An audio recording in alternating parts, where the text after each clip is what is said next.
Bonjour, aujourd'hui on va voir un livre très intéressant qui, je ne nous le souhaite pas, mais peut tous nous toucher, qui s'appelle Anti-cancer.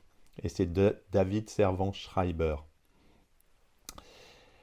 C'est pas un simple ouvrage médical, c'est un peu une œuvre de vie, hein, elle est née de l'expérience personnelle de son auteur, David Servan-Schreiber. Il est médecin et chercheur en neurosciences, et il apprend à l'âge de 31 ans qu'il est atteint d'une tumeur cérébrale. Après la chirurgie et les traitements conventionnels, il décide d'explorer d'autres approches pour renforcer son organisme et prévenir les récidives. Le livre se divise en deux grandes parties. La première, plus narrative, raconte son parcours personnel et les fondements scientifiques de sa démarche. La seconde propose des recommandations concrètes et accessibles dans plusieurs domaines: l'alimentation, l'activité physique, la gestion du stress, l'environnement, etc.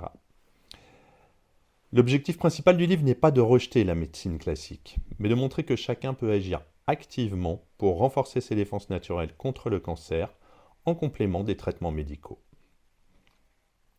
Selon Servan-Schreiber, ce que nous mangeons joue un rôle fondamental dans la prévention du cancer. Il expose une série de recommandations basées sur des études scientifiques. Réduire le sucre raffiné et les aliments à index glycémique élevé car ils nourrissent les cellules cancéreuses. Éviter les acides gras trans et privilégier les oméga 3 comme les poissons gras, les noix, les graines de lin. Consommer des fruits et légumes riches en antioxydants, notamment les choux, l'ail, l'oignon, les baies, le curcuma, le thé vert. Et préférer les aliments bio pour éviter les pesticides et additifs. Le docteur propose une véritable cuisine anti-cancer, simple et savoureuse, centrée sur des produits naturels et anti-inflammatoires. Ensuite, la gestion du stress et de l'émotion. Il insiste beaucoup là-dessus, sur le stress chronique, sur les blessures émotionnelles non résolues et sur l'isolement social dans l'affaiblissement du système immunitaire.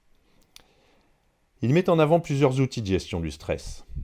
La cohérence cardiaque, c'est-à-dire la respiration rythmée pour calmer le système nerveux, la méditation de pleine conscience, le yoga et le tai chi, et la thérapie et le travail sur les traumatismes passés. Il évoque l'importance de vivre avec sens, d'entretenir des relations saines et nourrissantes, et de cultiver l'amour, la joie et la gratitude. L'activité physique est présentée dans son livre comme un puissant bouclier anti-cancer. Même modérée, elle améliore l'immunité, régule les hormones, notamment l'insuline, et réduit l'inflammation et le stress oxydatif. Il recommande 30 par jour de marche rapide ou d'exercice équivalent, en expliquant les effets positifs observés chez les patients cancéreux qui adoptent une routine régulière. L'environnement. Notre environnement est saturé de perturbateurs endocriniens, de produits chimiques, de polluants invisibles. Servan-Schreiber invite à prendre conscience de ces dangers et à limiter l'exposition autant que possible. Utiliser des produits ménagers naturels, par exemple, ou éviter les plastiques chauffés, le micro-ondes. Aérer régulièrement les pièces et choisir des cosmétiques non toxiques. Anticancer se distingue par sa capacité à allier rigueur scientifique et témoignages personnels. Ce n'est pas un simple guide de santé, mais une véritable philosophie de vie, fondée sur l'écoute du corps, la prévention et la conscience de soi. Le style est clair, accessible, très humain. Il vulgarise des recherches complexes sans jamais tomber dans le simplisme. Il cite abondamment des études scientifiques, ce qui renforce la crédibilité de ses recommandations. En même temps, il conserve une dimension profondément émotionnelle et existentielle. Le livre dépasse le cadre du cancer. Il concerne toute personne soucieuse de sa santé, de son bien-être décidément, et de son équilibre de vie.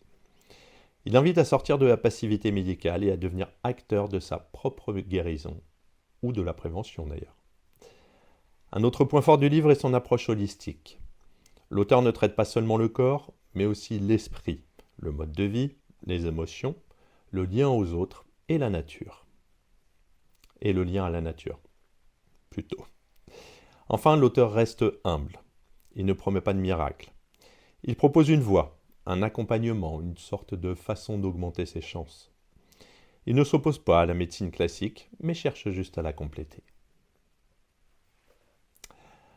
Le principal personnage du livre, c'est lui-même en fait. Il se livre avec sincérité, partageant son choc du diagnostic, ses peurs, ses doutes, mais aussi sa résilience et son envie de comprendre. Il devient à la fois narrateur, guide, chercheur et patient. Cette dimension biographique rend le message plus authentique et plus puissant. Le lecteur ne se sent pas jugé ou dominé par un expert, mais accompagné par quelqu'un qui est passé par là. D'autres figures apparaissent en filigrane, par exemple les patients qu'il a croisés. Ils servent d'exemples concrets pour illustrer ses propos avec des histoires de rechute ou de guérison durable. Les chercheurs, qu'il cite abondamment, ils incarnent la dimension scientifique de son propos. Et sa famille et ses amis, qui apparaissent par touche, notamment lorsqu'il évoque ses habitudes de vie, ses repas ou ses réflexions intimes. Donc pour conclure, c'est un ouvrage profondément inspirant, puissant, utile. Il ne s'adresse pas uniquement aux personnes malades, mais à tous ceux qui souhaitent vivre plus consciemment, plus sainement et plus sereinement. En proposant une vision globale de la santé, physique, émotionnelle, mentale et environnementale, il nous rappelle que le corps humain est une merveilleuse machine de défense et d'auto-guérison, à condition de lui offrir les bons outils.